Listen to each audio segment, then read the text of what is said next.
Hello hi ನಮಸ್ಕಾರ. ನಾನು ನಿಮ್ಮ ಯಶು ಗೌಡ.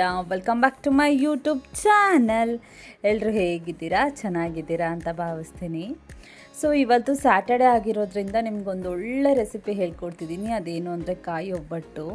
ಒಂದು 4 ಐಟಮ್ ಇದ್ದರೆ ಸಾಕು, ಕಾಯಿ ಒಬ್ಬಟ್ಟು ಆಗೇ ಹೋಗ್ಬಿಡುತ್ತೆ. ಇದು ತುಂಬ ಈಸಿ ಗೈಸ್, ಮಿಸ್ ಮಾಡದೆ ಮಾಡಿ. ಒಂದು ಸತಿ ಆದರೂ ಮಾಡ್ಕೊಂಡು ತಿನ್ನಿ. ನಿಮಗೆ ಗೊತ್ತಿರುತ್ತೆ, ಬಟ್ ಆದರೂ ಮರ್ತೋಗ್ಬಿಟ್ಟಿರ್ತೀರ ಮಾಡೋದು. ಅದಕ್ಕೆ ನಾನು ಒಂದು ಸತಿ ನೆನ್ಪು ಮಾಡ್ತಿದ್ದೀನಿ. ಸೊ ಈ ಥರ ಟೇಸ್ಟಿಯಾಗಿ ಮಾಡಿಕೊಂಡ್ರೆ, ಒಬ್ಬಟ್ಟು ಅಂದರೆ ಯಾರಿಗಿಷ್ಟ ಇಲ್ಲ ಹೇಳಿ? ನೋಡಿದ ತಕ್ಷಣ ಇಷ್ಟ ಆಗುತ್ತೆ, ನಮಗೆ ತಿನ್ನಬೇಕು ಅಂತ ಅನಿಸುತ್ತೆ. ಸೊ ಅದಕ್ಕೇ ನಾನು ನಿಮ್ಗೆ ಇವತ್ತು ಈ ಒಂದು ರೆಸಿಪಿನ ಹೇಳ್ಕೊಡ್ತಿದ್ದೀನಿ. ಮಿಸ್ ಮಾಡದೆ ಈ ಥರ ಅಳತೆಲಿ ಮಾಡಿ ನೋಡಿ, ತುಂಬ ಚೆನ್ನಾಗಾಗುತ್ತೆ. ಸೊ ಅಳತೆ ತಪ್ಪೋದೇ ಇಲ್ಲ, ಕರೆಕ್ಟಾಗಿ ಆಗುತ್ತೆ. ಮಿಸ್ ಮಾಡದೆ ಮಾಡಿ. ಹೇಗೆ ಮಾಡೋದಂದರೆ, ಫಸ್ಟು ಇಲ್ಲಿ ಹಿಟ್ಟು ನಾದ್ಕೋಬೇಕು, ಮೈದಾ ಹಿಟ್ಟನ್ನ ನಾದ್ಕೊಬೇಕು. ಇಲ್ಲಿ ನಾನು 1 ಕಪ್ ಫುಲ್ ಮೈದಾ ಹಿಟ್ಟನ್ನ ತೊಗೊಂಡಿದ್ದೀನಿ. ಅದಕ್ಕೆ ಒಂದು ಚಿಟಿಕೆಯಷ್ಟು ಉಪ್ಪನ್ನ ಹಾಕ್ಕೊಂಡು, ಸ್ವಲ್ಪ ನೀರನ್ನ ಹಾಕ್ಕೊಂಡು ಚಪಾತಿ ಹಿಟ್ಟು ಕಲಿಸ್ಕೊತೀವಲ್ಲ, ಸೇಮ್ ಅದೇ ಥರ ಕಲಿಸ್ಕೊಳ್ಳೋದು. ಸ್ವಲ್ಪ ನೀರು ಹಾಕ್ಕೊಂಡು ಕಲಿಸ್ಕೊಳ್ಳಿ. ಸ್ವಲ್ಪ ಗಟ್ಟಿ ಆಗ್ತಾ ಸ್ವಲ್ಪ ಎಣ್ಣೆ ಬಿಟ್ಕೊಂಡು ಎಣ್ಣೆಲೇ ಕಲಿಸ್ಕೊಳ್ಳೋಕೆ ಶುರು ಮಾಡ್ಕೊಳ್ಳಿ. ಯಾಕಂದರೆ ಒಬ್ಬಟ್ಟಿಗೆ, ಬೇಳೆ ಒಬ್ಬಟ್ಟಿಗಾಗಲಿ ಕಾಯಿ ಒಬ್ಬಟ್ಟಿಗಾಗಲಿ ಯಾವುದೇ ರೀತಿ ಒಬ್ಬಟ್ಟಿಗಾಗಲಿ ನಾವು ಸ್ವಲ್ಪ ಎಣ್ಣೆ ಜಾಸ್ತಿ ಹಾಕ್ಕೊಳ್ಲೇಬೇಕು. ಇದಕ್ಕೆ ಎಣ್ಣೆ ಜಾಸ್ತಿ ಯೂಸ್ ಮಾಡಲೇಬೇಕು. ಎಣ್ಣೆ ಇಲ್ಲ, ಎಣ್ಣೆ ತಿನ್ನಲ್ಲ ಅನ್ನೋರು ತುಪ್ಪನೂ ಕೂಡ ಯೂಸ್ ಮಾಡ್ಕೊಳ್ಳಿ, ಏನೂ ಪ್ರಾಬ್ಲಮ್ ಆಗಲ್ಲ. ನೋಡಿ, ಈ ಥರ ಚೆನ್ನಾಗಿ ನಾದ್ಕೊಬೇಕು. ಇದಕ್ಕೆ ಮೇಯ್ನಾಗಿ ಹಿಟ್ಟು ಚೆನ್ನಾಗಿ ನಾದಬೇಕು. ಇದನ್ನು ಚೆನ್ನಾಗಿ ಕಲಿಸ್ಕೊಂಡ್ಬಿಟ್ಟು ಮೇಲೊಂದು ಸ್ವಲ್ಪ ಜಾಸ್ತಿನೇ ಎಣ್ಣೆ ಹಾಕಿ ಒಂದು 15 ನಿಮಿಷ ಎತ್ತಿಟ್ಬಿಡಿ. ಆ ಗ್ಯಾಪಲ್ಲಿ ಹೂರ್ಣ ಮಾಡ್ಕೊಳ್ಳೋಣ. ಇಲ್ಲಿ ನಾನು ಒಂದು ಫುಲ್ ಕಾಯಿನ ತೊಗೊಂಡಿದ್ದೀನಿ, ಒಂದು ಮೀಡಿಯಮ್ ಸೈಜ್ ಕಾಯಿ. ನಾನು ನಿಮಗೆ ಇಲ್ಲಿ ಕಪ್ ಅಳತೆನೂ ಕೂಡ ಹೇಳ್ಕೊಡ್ತಿದ್ದೀನಿ. ಇದು ಒಂದು ಫುಲ್ ಕಾಯಿನ ತೊಗೊಂಡು ಫಸ್ಟು ನಾನು ಇದನ್ನು ಬೇಕಾದ್ರೆ ನೀವು ತುರ್ಕೋಬೋದು. ಇಲ್ಲಿ ನಾನು ಏನು ಮಾಡಿದೆ, ಫುಲ್ ಕಟ್ ಮಾಡಿಕೊಂಡು ಒಂದು ಸಣ್ಣ ಜಾರಿಗೆ ಹಾಕ್ಕೊಂಡ್ಬಿಟ್ಟು, ಒಂದು ಸಣ್ಣ ಜಾರಿಗೆ ಹಾಕ್ಕೊಂಡು ಸ್ವಲ್ಪ ಕೂಡ ನೀರು ಹಾಕೋಬೇಡಿ ಆಯಿತಾ? ಸ್ವಲ್ಪ ಕೂಡ ನೀರು ಬೇಡ. ಈ ಥರ ಮಾಮೂಲಿ ರುಬ್ಕೊಳ್ಳಿ, ಒಂದು ಸ್ವಲ್ಪನೂ ನೀರು ಹಾಕೋಬೇಡಿ ಆಯಿತಾ? ಮಾಮೂಲಿ ರುಬ್ಕೊಳ್ಳಿ, ಅದು ನೀಟಾಗಿದ್ದಾಗುತ್ತೆ. ಹಸಿ ಕಾಯಿ ಅಲ್ವಾ, ನೀಟಾಗಿದ್ದಾಗುತ್ತೆ. ಇದು ನೋಡಿ, ನಾನು ಈ ಥರ ಕಪ್ಪಲ್ಲಿ 1/4 ಕಪ್ಪಷ್ಟು ಕಾಯಿ ತುರಿ ಆಯಿತು. ಅದು ನಾನು ಇಲ್ಲಿ ಅಳತೆನೂ ನಿಮಗೆ ತೋರಿಸ್ತಾ ಇದ್ದೀನಿ, ಬೆಲ್ಲ ಎಷ್ಟು ಹಾಕೋಬೇಕು, ಕಾಯಿ ಎಷ್ಟು ಹಾಕೋಬೇಕು ಅಂತ. 1/4 ಕಪ್ಪಷ್ಟು ಕಾಯಿ ಆಗಿದೆ. ಸೊ 1/4 ಕಪ್ಪಷ್ಟು ಕಾಯಿ ಆಗಿರೋದಕ್ಕೆ ನಾನಿಲ್ಲಿ 1/4 ಕಪ್ಪಷ್ಟು ಬೆಲ್ಲನ ತೊಗೊಂಡಿದ್ದೀನಿ. 1 ಕಪ್ಗಿಂತ ಒಂಚೂರು ಕಮ್ಮಿಯಷ್ಟು ಬೆಲ್ಲನ ತೊಗೊಂಡಿದ್ದೀನಿ. ಇಲ್ಲಿ 2 ಕಪ್ ಕಾಯಿ ಆಗಿದ್ದರೆ 1 ಕಪ್ ಫುಲ್ಲು ಬೆಲ್ಲ ತೊಗೋಬೇಕಿತ್ತು. ಇಲ್ಲಿ 1/4 ಕಪ್ಪಷ್ಟು ಕಾಯಿ ಅಲ್ವಾ, ಸೊ ಅದಕ್ಕೆ 3/4 ಕಪ್ಪಷ್ಟು ಬೆಲ್ಲನ ತೊಗೊಂಡ್ಬಿಟ್ಟು ಅದಕ್ಕೆ ಫಸ್ಟು ಒಂದು ಪ್ಯಾನಿಗೆ ಹಾಕ್ಕೊಂಡು ಒಂದು 4 ಸ್ಪೂನ್ ನೀರು ಹಾಕೋಬೇಕು, ಜಾಸ್ತಿ ನೀರು ಹಾಕೋಬಾರ್ದು. 4 ಸ್ಪೂನ್ ನೀರು ಹಾಕ್ಕೊಂಡ್ಬಿಟ್ಟು ಚೆನ್ನಾಗಿ ಬೆಲ್ಲದ ಪಾಕ ತೆಕ್ಕೊಳ್ಳಿ. ಇಲ್ಲಿ ನಾನು ಬೆಲ್ಲದ ಪುಡಿ ಹಾಕಿರೋದ್ರಿಂದ ಬೇಗ ಪಾಕ ಆಗೋಯ್ತು ನಂದು. ಒಂದು 10 ನಿಮಿಷಕ್ಕೆಲ್ಲ ಪಾಕ ಆಗೇ ಹೋಯಿತು.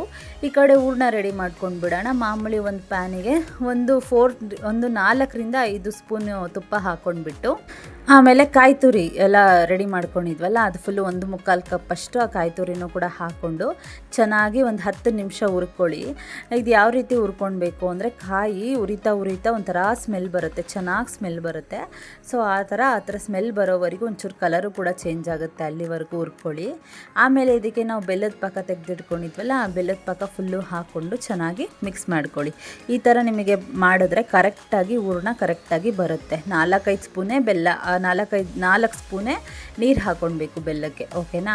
ಅದಾದಮೇಲೆ ಇದನ್ನು ಚೆನ್ನಾಗಿ ಮಿಕ್ಸ್ ಮಾಡ್ಕೊಂಡ್ಬಿಟ್ಟು ಲಾಸ್ಟಿಗೆ ಒಂದು 3ರಿಂದ 4 ಏಲಕ್ಕಿ ಪುಡಿ ಕಲ್ಲಲ್ಲೇ ಜಜ್ಕೊಂಡ್ಬಿಟ್ಟು ಏಲಕ್ಕಿ ಪುಡಿನ ಹಾಕ್ಕೊಂಡು ಚೆನ್ನಾಗಿ ತಿರುಗಿಸ್ಕೊಂಡು ಸ್ಟವ್ ಆಫ್ ಮಾಡ್ಕೊಂಡ್ಬಿಡಿ ಆಯಿತಾ? ಸ್ಟವ್ ಆಫ್ ಮಾಡಿಕೊಂಡು ಕಂಪ್ಲೀಟಾಗಿ ಆರಾದಮೇಲೆ ಈ ಕಡೆ ಒಂದು ಲೆವೆಲ್ಗೆ ಉಂಡೆ ಮಾಡ್ಕೊಳ್ಳಿ. ನೀವು ಎಷ್ಟು ಯಾವ ಥರ ಮಾಡ್ಕೊತೀರ ಆ ಥರ.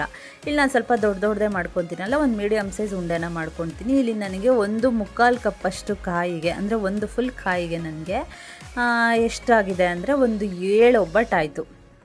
ಕರೆಕ್ಟಾಗಿ ಒಂದು 7ರಿಂದ 8 ಒಬ್ಬಟ್ಟು ಅಂದ್ಕೊಳ್ಳಿ, ಅಷ್ಟಾಗಿದೆ ಆಯಿತಾ? ಈ ಕಡೆ ನಾನು ಹೂರ್ಣನೆಲ್ಲ ರೌಂಡ್ ಮಾಡಿ ರೆಡಿ ಮಾಡಿ ಇಟ್ಕೊಂಡ್ಬಿಟ್ಟೆ. ಆಮೇಲೆ ಆ ಕಡೆ ಮೈದಾನು ಕೂಡ ಚೆನ್ನಾಗಿ ನಾದ್ಕೊಂಡಿತ್ತು, ಒಂದು 15 ನಿಮಿಷ 20 ನಿಮಿಷ ಚೆನ್ನಾಗಿ ನಾದ್ಬಿಟ್ಟಿತ್ತು ಅದು. ಇಲ್ಲಿ ನೋಡಿ ಕರೆಕ್ಟಾಗಿ ಒಂದು 7 ಆಗುತ್ತೆ ಕರೆಕ್ಟಾಗಿ. ಆಮೇಲೆ ಈ ಕಡೆನೂ ನೀಟಾಗಿ ಒಂದು 7 ಮಾಡಿಕೊಂಡೆ ನಾನು. ಏನು ಅಂದರೆ 1 ಕಪ್ ಮೈದಾ ಹಿಟ್ಟು ಹಾಕ್ಕೊಂಡ್ರೆ ಕರೆಕ್ಟಾಗಿ ಆಗೋಗುತ್ತೆ. ನೀವು 1/4 ಅಂದರೆ 2 ಕಪ್ ಕಾಯಿ ಅಂದ್ಕೊಳ್ಳಿ, ಅದಕ್ಕೆ 1 ಕಪ್ ಮೈದಾ ಹಿಟ್ಟು ಕರೆಕ್ಟಾಗಿ ಆಗೋಗ್ಬಿಡುತ್ತೆ. ಸೊ ಅಷ್ಟನ್ನೇ ನೀಟಾಗಿ ಉಂಡೆ ಮಾಡ್ಕೊಳ್ಳಿ ಆಯಿತಾ? ಅದಾದಮೇಲೆ ಸೇಮ್ ನಾವು ಹೂರ್ಣ ಎಷ್ಟು ಉಂಡೆ ಮಾಡ್ಕೊತೀವಿ ಅದರಲ್ಲಿ 1/4 ಭಾಗದಷ್ಟು ಮೈದಾನ ಉಂಡೆ ಮಾಡ್ಕೊಳ್ಬೇಕು, ಆವಾಗ ಕರೆಕ್ಟಾಗಿ ಒತ್ಬೋದು ನಾವು. ಅದಾದಮೇಲೆ ಸೇಮ್ ನಾವು ಬೇಳೆ ಒಬ್ಬಟ್ಟೆಲ್ಲ ಮಾಡುವಾಗ ಫಸ್ಟು ಮೈದಾನ ಒತ್ತಿಬಿಟ್ಟು ಅದಾದಮೇಲೆ ಹೂರಣನ ಅದರೊಳಗೆ ಇಟ್ಬಿಟ್ಟು ಎಲ್ಲನೂ ಮಡಚಿಬಿಟ್ಟು ರೌಂಡ್ ಮಾಡಿಕೊಂಡು ಫಸ್ಟು ನಾನೆಲ್ಲ ರೆಡಿ ಮಾಡ್ಕೊಂಡ್ಬಿಟ್ಟೆ. ನೋಡಿ ಈ ಥರ ಕರೆಕ್ಟಾಗಿ ರೆಡಿ ಮಾಡ್ಕೊಳ್ಬೇಕು. ಇವಾಗ ಮಾಮೂಲಿ ಆ್ಯಸ್ ಯೂಶ್ವಲ್ಲು ನಾನು ಒಬ್ಬಟ್ಟು ಮಾಡುವಾಗೆಲ್ಲ ನಿಮಗೆ ತೋರಿಸಿದ್ದೆ ಅಲ್ವಾ ಒತ್ತೋದು, ಸೇಮ್ ಅದೇ ಥರನೇ ತಟ್ಟಬೇಕು ಒಬ್ಬಟ್ಟು. ಆಮೇಲೆ ಯಾವಾಗಲೂ ಅಷ್ಟೇ ನೆನ್ಪಿಟ್ಕೊಳ್ಳಿ, ಒಬ್ಬಟ್ಟು ತಟ್ಟುವಾಗ ಫಸ್ಟು ಮಧ್ಯ ತಟ್ಟಬಿಡಬಾರ್ದು. ಫಸ್ಟು ಸೈಡ್ ತಟ್ಕೊಬೇಕು. ಸೈಡ್ ತಟ್ತಾ ಏನಾಗುತ್ತದೋ ಮಧ್ಯ ಎಲ್ಲ ನೀಟಾಗಿ ಸ್ಪ್ರೆಡ್ ಆಗೋಗುತ್ತೆ ಹೂರಣ ಎಲ್ಲ. ನಾವು ಫಸ್ಟೇ ಮಧ್ಯ ತಟ್ಟಿಬಿಟ್ರೆ ಏನಾಗ್ಬಿಡುತ್ತೆ, ಹೂರಣ ಒಂದು ಕಡೆ ಮೈದಾ ಹಿಟ್ಟು ಒಂದು ಕಡೆ ಆಗೋಗ್ಬಿಡುತ್ತೆ. ಆವಾಗ ಅದು ನೀಟಾಗಿ ಒಬ್ಬಟ್ಟು ಕರೆಕ್ಟಾಗಿ ಪರ್ಫೆಕ್ಟಾಗಿ ಬರಲ್ಲ. ನಾವು ಅದಕ್ಕೆ ಒಬ್ಬಟ್ಟು ತಟ್ಟುವಾಗ ಯಾವಾಗ್ಲೂ ಫಸ್ಟು ಸೈಡ್ ತಟ್ಕೊಬೇಕು. ಸೈಡ್ ತಟ್ಕೊಂಡ್ರೆ ಹೂರಣ ಎಲ್ಲ ಕಡೆ ಸ್ಪ್ರೆಡ್ ಆಗೋಗುತ್ತೆ. ಅದಾದಮೇಲೆ ಇದನ್ನು ಮಾಮೂಲಿ ನೋಡಿ ನಾನು ಈ ಥರ ನೀಟಾಗಿ ತಟ್ಕೊಂಡಾಯಿತು. ಇವಾಗ ಇದನ್ನು ಹೆಂಚ್ ಮೇಲೆ ಹಾಕ್ಕೊಂಡು ಎರಡು ಸೈಡೂ ಕೂಡ ಎಣ್ಣೆನ ಸ್ಪ್ರೆಡ್ ಮಾಡ್ಕೊಂಡ್ಬಿಟ್ಟು ನೀಟಾಗಿ ಫ್ರಂಟು ಬ್ಯಾಕು ಚೆನ್ನಾಗಿ ಬೇಯಿಸ್ಕೊಳ್ಳಿ. ಇದು ಬೇಗ ಬೆಂದೋಗುತ್ತೆ, ಏನೂ ಸೀದಿಸೋ ಅವಶ್ಯಕತೆ ಇಲ್ಲ. ಸಣ್ಣ ಉರಿಲಿ ಒಂದು 2 ನಿಮಿಷ ಫ್ರಂಟು ಬ್ಯಾಕು ಬೆನ್ಸ್ಬಿಟ್ರೆ ಆಲ್ರೆಡಿ ಹೂರಣ ಬೆಂದೋಗಿದೆ ಅಲ್ವಾ, ಮೈದಾ ಒಂದು ಬೆಂದಬೇಕು. ಸೊ ಬೇಗನೆ ಬೆಂದೋಗುತ್ತೆ. ಆಲ್ಮೋಸ್ಟ್ ಇದಾದಂಗೆ ಇದು ನೋಡಿ ಕಂಪ್ಲೀಟಾಗಿ ಇವಾಗ ಬೆಂದಿದೆ. ಇನ್ನೊಂದು ಕೂಡ ನಾನು ನಿಮಗೆ ತಟ್ಟೋದು ತೋರಿಸ್ತಿದ್ದೀನಿ, ಬಿಕಾಸ್ ಕನ್ಫ್ಯೂಸ್ ಆಗಬಾರ್ದಂತ. ಇಲ್ಲಿ ನೀವು ಬೇಕಾದ್ರೆ ಬಟರ್ ಪೇಪರ್ ಮೇಲೂ ತಟ್ಬೋದು. ನನ್ನ ಮನೇಲಿ ಬಟರ್ ಪೇಪರ್ ಇಲ್ಲ, ನಾನು ಅದಕ್ಕೆ ಎಣ್ಣೆ ಕವರ್ ಬರುತ್ತಲ್ಲ ಅದನ್ನು ನೀಟಾಗಿ ಕಟ್ ಮಾಡ್ಕೊಂಡ್ಬಿಟ್ಟು ಅದ್ರ ಮೇಲೆ ತಟ್ತೀನಿ. ಅದ್ರ ಮೇಲೆ ತಟ್ಟಿದ್ರೂ ಪರ್ಫೆಕ್ಟಾಗಿ ಬರುತ್ತೆ ಗಾಯ್ಸ್. ನನಗೆ ಯಾವುದೇ ರೀತಿ ಬಟರ್ ಪೇಪರ್ ಸೆಟ್ಟೇ ಆಗಿಲ್ಲ, ನನಗಿದೇ ಒಂಥರ ಸೆಟ್ ಆಗಿಬಿಡ್ತು. ನೋಡಿ ಈ ಥರ ನೀಟಾಗಿ ಸೈಡ್ ಎಲ್ಲ ತಟ್ಕೊಂಡ್ಬಿಟ್ರೆ ಹೂರಣ ಎಲ್ಲ ಸ್ಪ್ರೆಡ್ ಆಗೋಗುತ್ತೆ. ನೀಟಾಗಿ ಎಲ್ಲ ಕಡೆ ಸ್ಪ್ರೆಡ್ ಆಗಿ ನೀಟಾಗಿ ಬೆಂದ್ಕೊಳ್ಳುತ್ತೆ. ಆಯಿತಾ, ನೋಡಿ ಇವಾಗ ನೀಟಾಗಿ 2 ಕಡೆನೂ ಎಣ್ಣೆ ಹಾಕ್ಕೊಂಡು ಚೆನ್ನಾಗಿ ಬೇಯಿಸ್ಕೊಳ್ಳಿ. ನಿಮಗೆ ಎಣ್ಣೆ ಬೇಡ ಅಂದರೆ ತುಪ್ಪ ಹಾಕ್ಕೊಂಡು ಕೂಡ ಬೇಯಿಸ್ಕೊಳ್ಬೋದು.